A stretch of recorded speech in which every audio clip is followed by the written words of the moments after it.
राजसमंद जिले में एक नाबालिग मंदबुद्धि बच्ची के साथ बलात्कार का मामला सामने आया है। हालांकि पुलिस ने इस मामले में 2 लोगों को डिटेन किया है। वहीं विधायक का आरोप है कि पुलिस ने पिछले 24 घंटे से इस मामले में रिपोर्ट दर्ज नहीं की और कोई गंभीरता नहीं दिखाई। विधायक दीप्ति माहेश्वरी ने पुलिस अधीक्षक से ये भी मांग की है कि संबंधित एसएचओ के खिलाफ कड़ी कार्रवाई की जाए। यह मामला रेल मंगरा थाना क्षेत्र का बताया जा रहा है।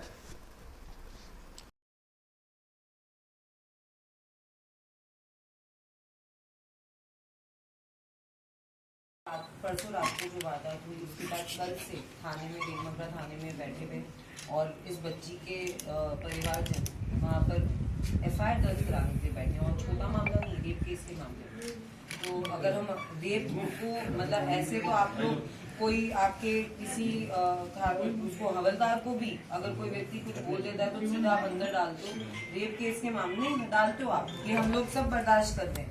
रेप केस के मामले में एफआईआर दर्ज नहीं होना और आपके सबसे पहले तो तुरंत प्रभाव से वो एसएचओ बर्खास्त होना चाहिए कि एक दिन 24 घंटे कैसे निकल गए एफआईआर दर्ज नहीं हुई, और उसके बाद इस बच्ची का आप मेडिकल कराओ और आपके यहाँ से एफआईआर दर्ज करो। और जो भी इसमें प्रार्थी है, भले वो किसी भी उनका ड्राइवर हो, किसी भी चंजी का हो, हमारे को न्याय चाहिए यहाँ पर। और सीधी सी बात है, सबसे पहले तो आप इसको मेडिकल करो और वो एसएचओ के खिलाफ आप कार्रवाई करो। हम सबकी डिमांड ये है कि उस एसएचओ को तो आपकी 24 घंटे तक वो अगर केस दर्ज नहीं करे तो ये तो बहुत बड़ी बात हो गई, और वो भी कोई मामूली नहीं, रेप केस दर्ज करने के लिए। ठीक है, कोई झगड़ा होता है परिवार में, आप लोग बोलते हो कि नहीं हम परिवार में उसको डालेंगे, ये तो कोई परिवार का मामला है, ये तो सीधा एफआईआर दर्ज का मामला है। और नाबालिग बच्ची है, नाबालिग है, मंदबुद्धि है, दोनों है। ऐसा है, कल जो अभी विधायक महोदय ने बताया घटना हुई, तो घटना की जानकारी मिली। जानकारी के बाद मैं स्वयं, ये घटना 16 तारीख की है। हाँ।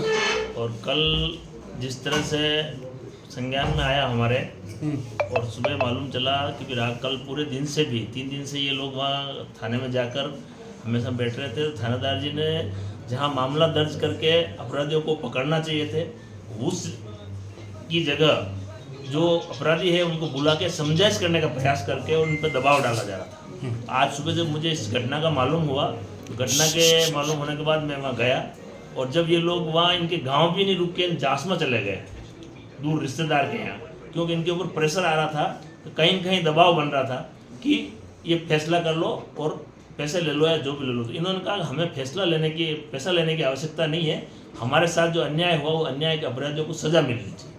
तो फिर भी पुलिस जिस तरह से दबाव या किसी भी कारण से, क्योंकि जो व्यक्ति अपराधी है वो व्यक्ति के अपराधी के तार कहीं न कहीं बड़े नेताओं के साथ जुड़े हुए हैं, या कहीं न कहीं उनके वहाँ काम करते हैं, या कहीं न कहीं जो लोग हैं उनके साथ उठना बैठना है।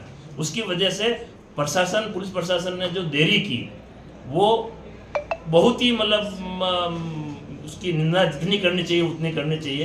क्योंकि ये मामला ऐसा है कि चाहे कोई भी हो, अगर इस तरह से बच्चियों के साथ जो खिलवाड़ होगा और जिस तरह से अपराधी समझाइश के माध्यम से पुलिस उनको समझाइश करेगी और मामले को दबाने का प्रयास करेंगे, तो ये कल और मामले बढ़ेंगे। और जो व्यक्ति ने जिन्हें अपराधी है वो व्यक्ति हिंदुस्तान जिंक में 1,50,000 रुपये के वैसे ही नौकरी करता है, क्योंकि उनके उसका लिंक बहुत ऊंचे लोगों से किसी माध्यम से होगा, डायरेक्ट हो ना हो मुझे मालूम नहीं है, मगर वो कहीं न कहीं लिंक से जुड़े हुए हैं। उस वजह से आज जो बच्चे हैं उनको हिंदुस्तान जिंक इसीलिए रोजगार पे लगा रही है कि ऐसे ये बच्चों को काम नहीं करवा के फालतू काम करके वो जैसे काम कर रहे हैं, दारू पी के या जो भी ये जो कृत्य किया है बहुत ही गलत कृत्य किया है। इसीलिए आज आप इन सब परिवार के साथ मैं एसपी साहब के पास लाया हूँ, और इनके मेडिकल बोर्ड से जांच मतलब इसकी होनी चाहिए, ताकि मेडिकल होगा। क्योंकि अगर छोटी मोटी भी अगर मामला लगभग 8-10 दिन का हो गया तो मेडिकल बोर्ड के द्वारा इसकी जांच हो। ये हम एसपी साहब को और उनसे भी कलेक्टर साहब से भी बात किए, आज वो दौरे में है नहीं, एडीजीपी साहब से मिलकर अभी इसकी जांच के लिए हम मेडिकल बोर्ड से करवा के और उनके खिलाफ जिनका मुकदमा बनता है उनके खिलाफ हम करेंगे। और अगर ये मुकदमा कल बैठेगा और नहीं होगा तो कल रेल मंगरा थाना का हम घेराव भी करेंगे। इसलिए घेराव करेंगे कि इस बच्ची को इंसाफ मिलना चाहिए पहली बात, और इंसाफ के साथ साथ इसकी आने वाला भविष्य सुरक्षित होना चाहिए। सुरक्षित होने के लिए सरकार का क्या कदम हो, सरकार उसके लिए क्या कर सकती है, उसको पुलिस दर्ज की है पोक्सो एक्ट में। बच्ची के परिजनों के द्वारा ये कहा गया है कि मेडिकल बोर्ड से मेडिकल करवाया जाए। उसके लिए आरके हॉस्पिटल में सीएमओ साहब से रिक्वेस्ट करके मेडिकल बोर्ड से करवा रखे हैं। नामजद आरोपियों को पुलिस ने डिटेन कर लिया है।